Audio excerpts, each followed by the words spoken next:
Hey everybody, we are live again at the One Stop Shop. Did you catch my video half an hour ago? Well, hope you're tuning in. So we have a great show for today. First of all, though, we want to say congratulations to Mario. He was able to take some time off last week and he went to visit the Gators. I heard you had a field trip in the Everglades and you were out there for a while? Yeah, it was a 330-mile trip back to back. But we got the client to sign his closing documents at his hospital room. So wait, this wasn't a vacation? No, it was not a vacation. It was an emergency trip to the hospital.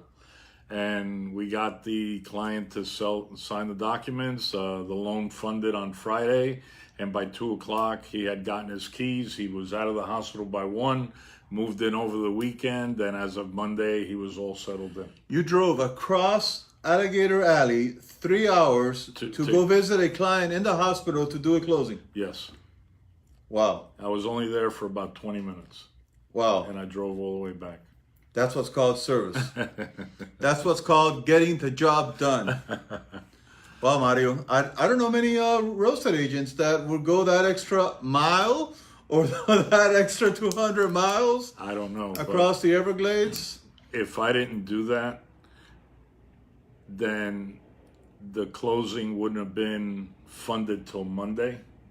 That meant that he wouldn't have got his keys till Monday, and his lease at his current place expired on Tuesday, meaning that he would only have less than 2 days to move into his new place. So it would have caused a domino effect of Major issues and hurdles and turbulences for the client. Right, and that's part of the service we provide. You know, do whatever it takes to get the person into the home.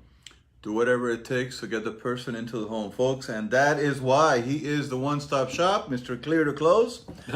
Mario, what are the main contracts used for the purchase and sale of residential real estate in Florida? And by the way, how many contracts and disclosures are used? So as far as contracts in the state of Florida, there are 2 different contracts. There's what is called the CRISP contract, and there's called the as-is contract. Okay.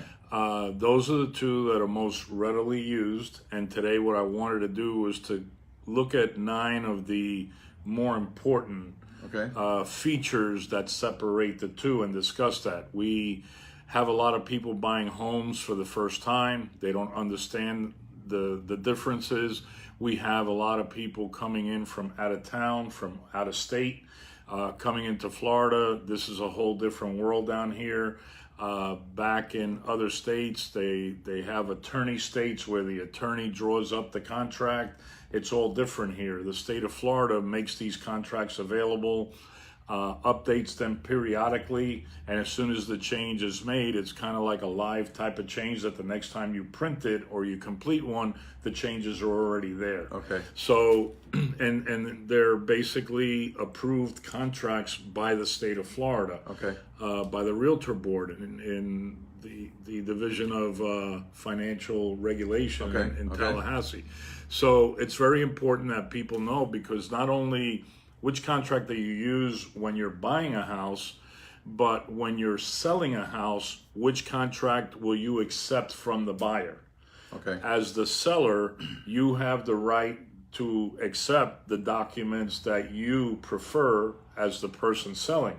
A lot of people don't know this, and that has to be listed in the MLS, in the broker remarks, what type of contract to use if you're going to make an offer, what type of financing documentation is going to be required with that offer. So when we list a house, we go over that with the seller, and then we put that information into the MLS so that when we get an offer, that offer comes in with the things that the seller is requiring. And then, of course, that avoids any headaches in the future down the road. Well, and we're looking to protect our seller.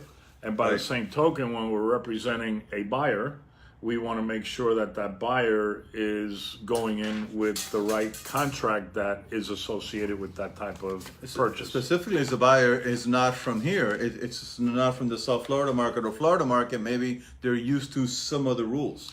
Right. Different rules, different ways of doing things. And here, Florida law and the way that we do things is a lot different than most states. We're a title state. We're not an attorney state. Interesting. So you're not required to actually use an attorney, even though a lot of people use attorneys. A lot of transactions are basically just done by a title company. Right. And then what happens is, depending on which contract is used, it gives you the difference of when you reach an argument or a situation of conflict, how will it be resolved? Each contract has a different type of resolution. So I'd like to give you just some points of the differences in the two. There's 9 major differences, but I'm not going to get into every one specifically. I'm going to get into 3 or 4 of the 9. This is boring stuff. You know, it's legalese boring and stuff stuff. like Legally that. is important, but it's important. But we just want to point out, though, that if anybody's watching and has a question on this, you can contact Mario either live here on the chat, or you could give him a call after the broadcast, and he'll be willing to help you out, explaining in English the legalese on these 9 very important contracts. On the 9 differences between the CRISP and the as-is. And we must state that you are not an attorney. No, I'm not an attorney, Right. and I'm not giving legal advice. I'm just giving you information. Out of experience. That's correct. Yeah. So in a CRISP contract, the days on the contract are counted as business days. Interesting. Okay. On the as-is contract, they're counted as calendar days. That's a huge factor. So that's a big difference when you're talking about a 10-day inspection period versus a 7-day or a 15-day inspection period, and how many days to be able to consummate the transaction. One of the other things in the CRISP is that the as-is repair amount is basically put into the contract that if there's repairs needed, that you require up to this amount to be paid by the seller. Okay. In the as-is contract, there is no repair amount. So it's left up in the air to be negotiated at a later time. Okay. That's a critical That's thing. another important factor. Correct. So from a financing perspective, under the CRISP contract, the language says that the buyer failure to notify the seller of inability to get approval letter results in a financing waived completely. In the as-is contract, the buyer failure to notify results in financing waived. Seller can cancel without penalty to the buyer only for 3 days after the end of the approval period. Another So very these are important little fact. technicalities Sure. that most people don't pay attention to. Right. So under the CRISP, there is an effective date on the contract. On the as-is, there is no effective date on the contract. Now, this is a big one. If there's a dispute between the buyer and the seller, under the CRISP contract, mediation and arbitration are used to resolve the issues. Okay. Under the as-is contract, mediation and litigation is used to resolve the issues. That sounds expensive. That can get expensive because then you really need to hire a litigator, a lawyer to sue the other person. The other person has to defend themselves with another litigator. So that could get expensive. So to use a term we've covered before, that's major turbulences right there. That could be a result of major turbulence. One last thing is in the CRISP, the municipal lien search is not identified on the contract. The municipal lien search gives you an idea of any liens that might be on that property for that county. In the as-is, the municipal lien search is actually paid by the seller, not the buyer. Wow. So these are little details that you don't want to have people get surprised when they get to closing or during the process. You really want to discuss these things and have them explained before you get into the contract. And of course, these are all small little topics or small little nuances, but comes with experience, being in the industry and knowing what to look for, what not to look for, and of course, avoiding the surprises at the end. And turbulence, if you can. And the turbulences. Mario, how many separate different disclosures can be added to these contracts? So in the contract right here, there's a total of 28 different addendums or disclosures that can be added to a contract as an additional part of the contract. The two that are most used are the FHA VA financing addendum, because a lot of people, especially first-time home buyers, use the FHA program. And the other one is for homes that were built prior to 1978, is called the lead-based paint disclosure.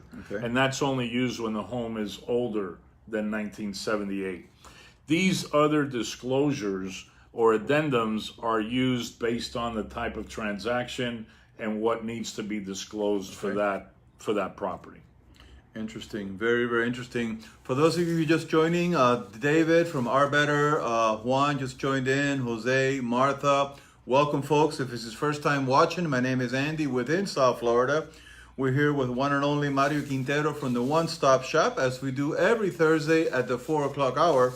And we talk about real estate, we talk about mortgages, we talk about financing, anything and everything basically that you want to know or that you need to know if you're looking to buy or you wanna invest or you wanna sell your property. Mario Quintero can guide you and can help you with that. If it's your first time watching, we want to invite you to check out marioshomenews.com. It is his website.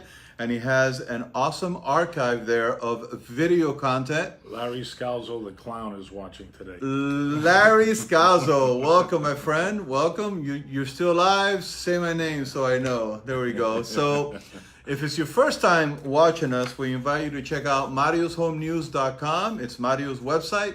He has a large collection of informative videos there and information that you need to know before you commit to selling or buying a property, or if you're looking for mortgages and financing, you're looking for money, it will be a very good investment in your part if you checked out marioshomenews.com. You can find all his videos there. You can also catch him on YouTube, and of course catch him live every Thursday at the 4 o'clock hour.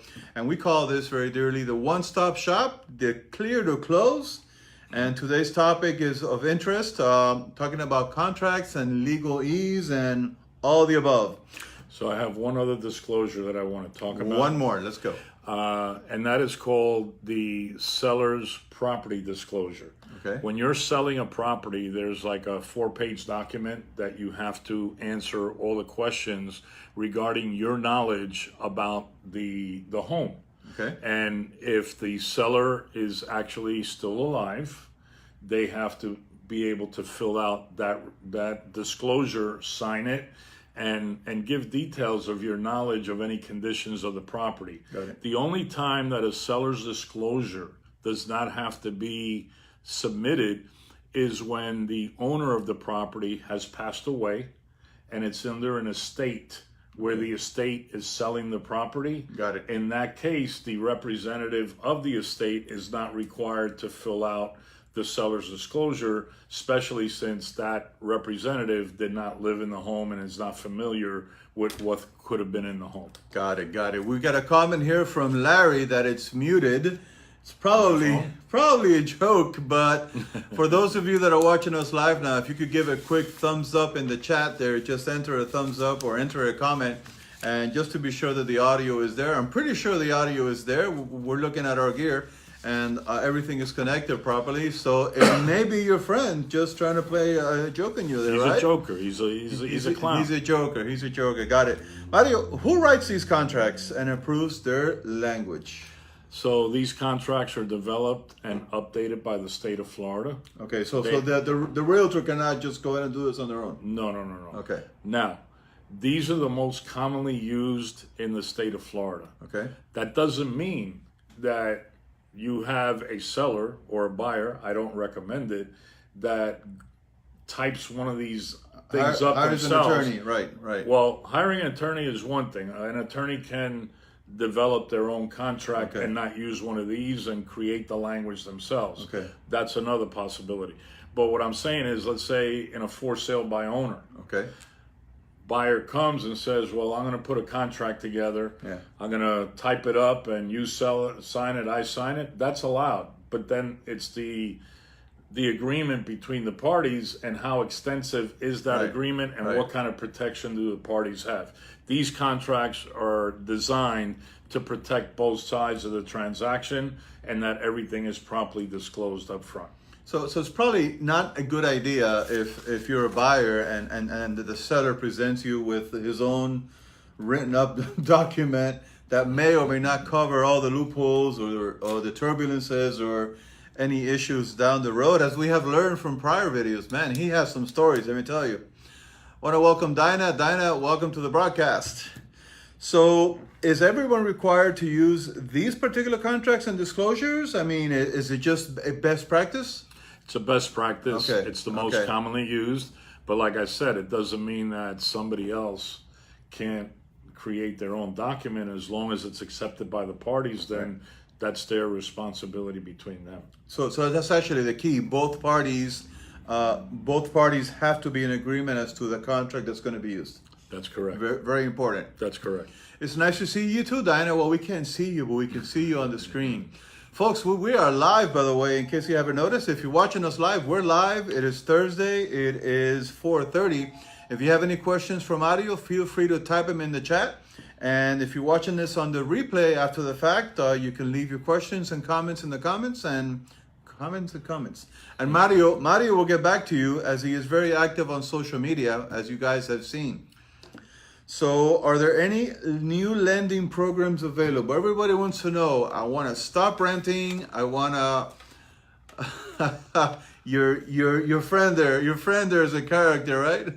we definitely have to have him on a broadcast. We're gonna have to fly him down from New Jersey. Yeah. Well, you know, we now have brand new tools and technology that we can actually bring him on from where he's at.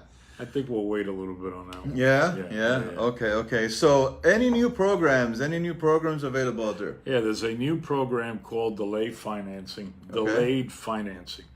What that means is that you can go out today and purchase a home, being able to prove that you have all these funds. The income, right? Okay, they came out of your bank account, and basically you did the close. Right.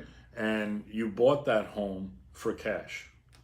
Okay, and you closed on it today, it funded today, and now all of a sudden you want to use all that equity to be able to purchase another home, maybe an investment property or a condo.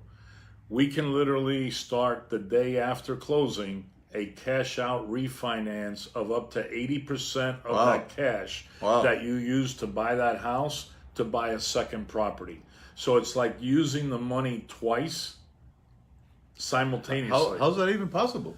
It's very possible. It's called delayed financing. So you buy a house for cash, a property for cash, and then once it funds and closes and you're the owner, we then start a second loan called a cash out refinance, and we can take out up to 80% of that other equity that's in the house. And of course, that second loan is secured by the first property you bought.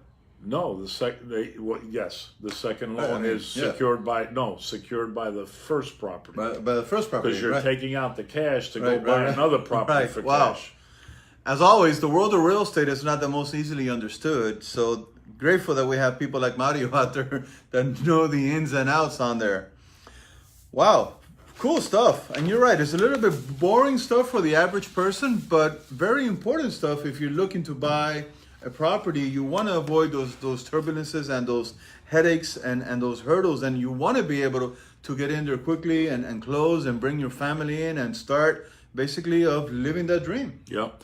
And one of the things I want to mention, we seem to be having a large influx of people from the Northeast that are leaving some of these high tax states in New Jersey, New York, Connecticut. And again, I'd just like to reach out to some of these people because we're working with some of them right now. And you might want to share this with your friends and family that are up in the Northeast, because the transaction of a real estate piece of property, especially residential, condo, townhouse, whatever it is a lot different than in those states. Okay. Like I said, the contracts are different, the disclosures are different, the process is totally different. Okay, I'll give you an example. In New York, when you go to the closing table, all the documents are finalized amongst the parties with a calculator, the attorneys, the lender, everybody shows up at the same time. And if there's discrepancies that cannot be resolved at that closing table, everybody leaves. And it's off. The closing's off. It's off until they can come back to a meeting of the minds.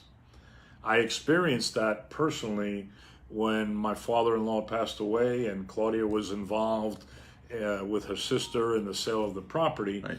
And I witnessed this at the closing table. It's kind of crazy. It was like total chaos. Everybody would have calculated, does this add up for you? Does that add up for you? It's not done that way here in Florida. So is the closing up there like an all-day event?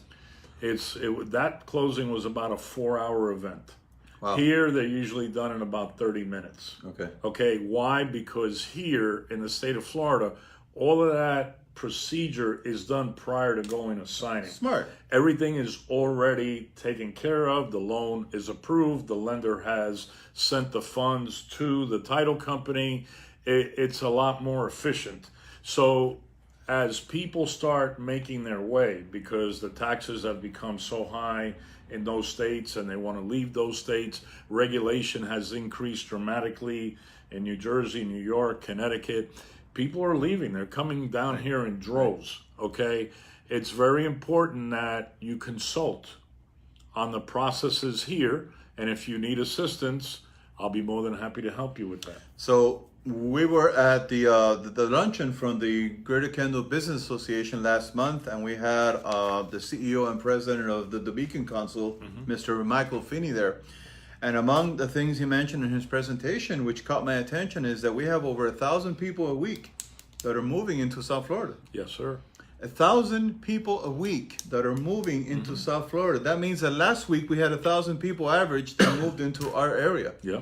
I was like really floored and really impressed by that number. That's 4,000 people a month that are moving into our community. Over 50,000 a year. Those are some incredible numbers. And are most of these people renting or are they buying? Most of them are actually buying. Keep in mind that they're coming from high value states where even though the properties up in the Northeast are, pretty mature, older homes. Okay. The average property up in the Northeast can be anywhere from $500,000 to $1 million. Okay. And you're talking about a house that could be 70, 80 years old. Of course. So they're selling a home up there for, let's say, $800,000, $900,000. Right. And they come down here and they can buy a house for $400,000, $500,000, and still put money in the bank. Yes, smart. So yes, they're leaving the high prices of the Northeast, the cold weather, the taxes, the property taxes are like through the roof. People just can't take it anymore, and they're making their way down to South Florida. So having said that, Mario, how is the housing landscape as our community? I mean, are we going to continue to build? I mean, how far west are we going? I mean, how far, and are the people what's happening in the South Florida market? I think that the South Florida market is going straight up in the air with the condos. There's no other place to build.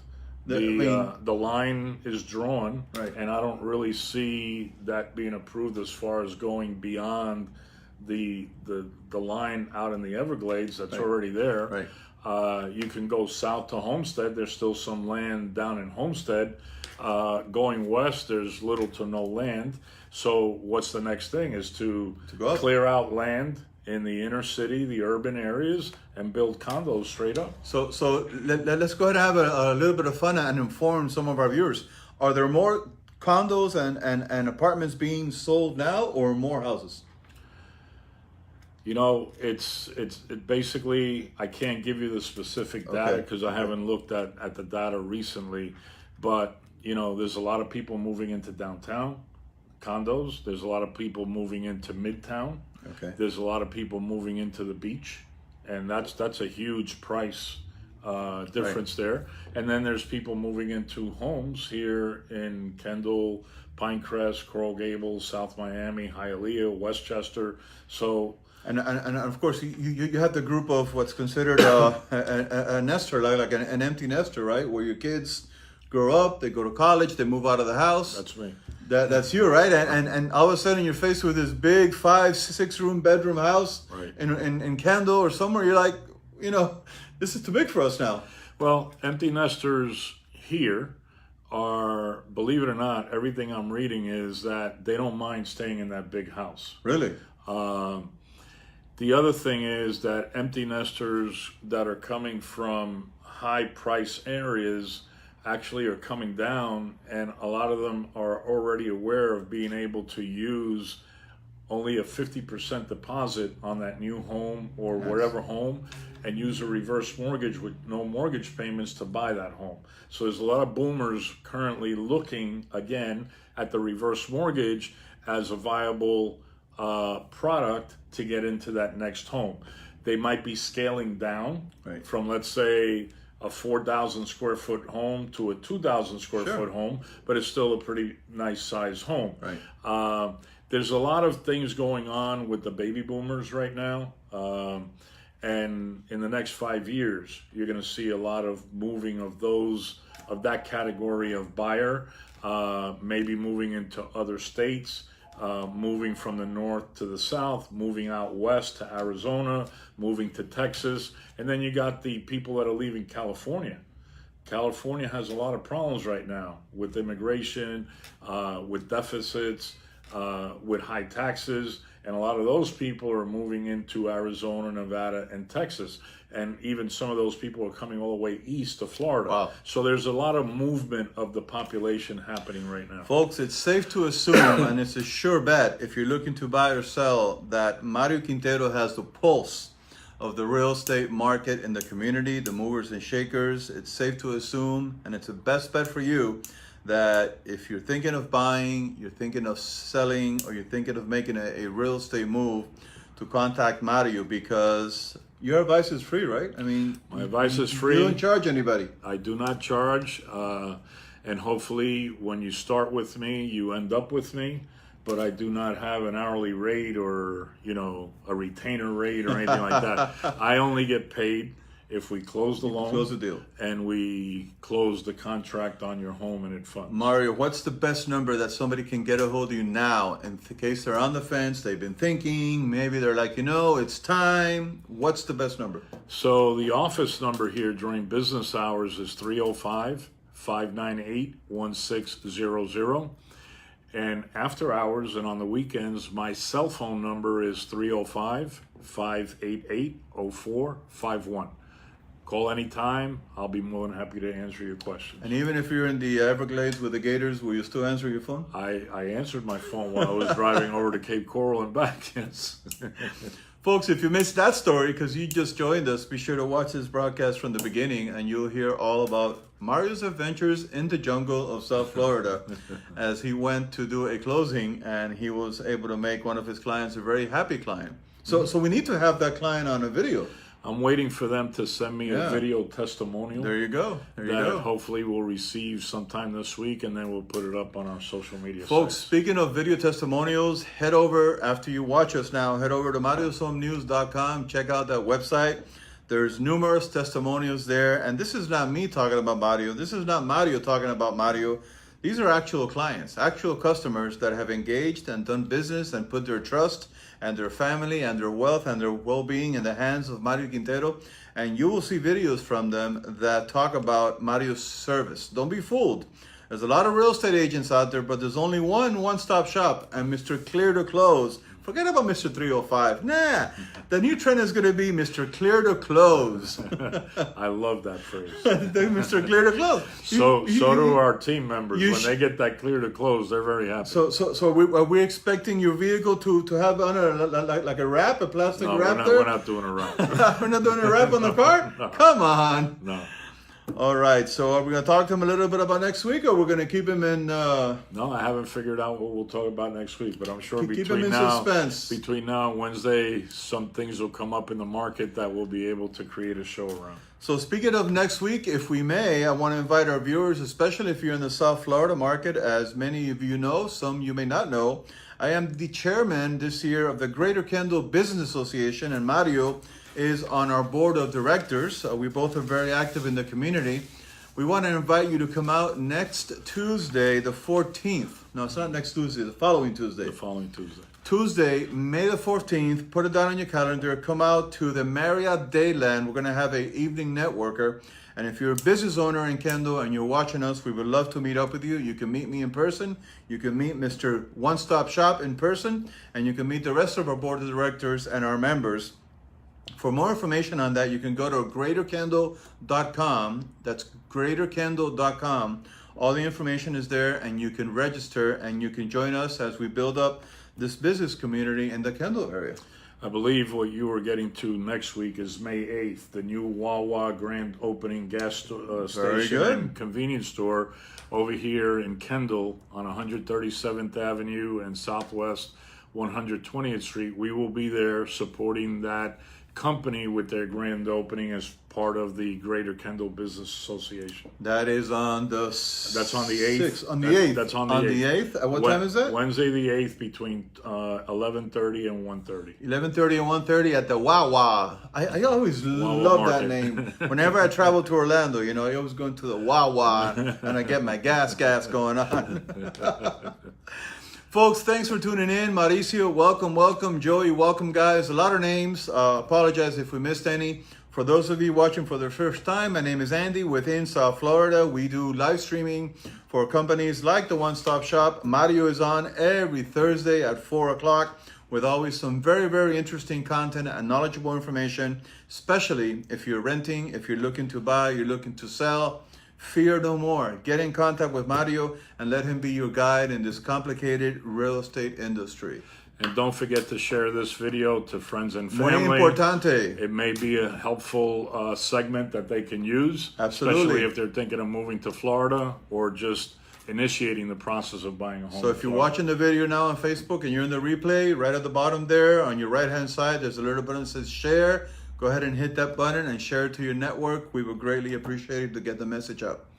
Have a great week, everyone. Have an awesome day. Thank you.